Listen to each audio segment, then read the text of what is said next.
దేవుని మీద ప్రేమ ఉంటే దేవుని పనిని చెయ్యకుండా ఉండలేం. మీరు హృదయం మీద చెయ్యి వేసుకుని చెప్పుకోండి ఒకసారి, ఇంతవరకు దేవుని పని నేను చాలా శ్రద్ధగా చేశాను అని చెప్పుకోండి.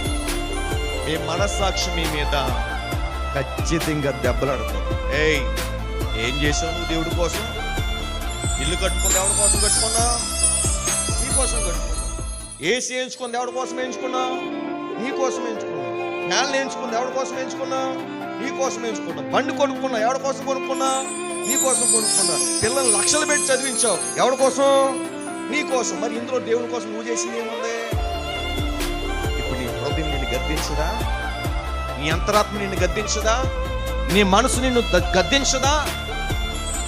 ఒక దినాన్ని అంటాడు, ఇదిగో ఎవని క్రియల తగ్గట్టుగా వానికి నేను ప్రతిఫలం ఇస్తాను, వాని క్రియలకు తగ్గట్టుగా నా దగ్గర ఫలం ఉన్నదే.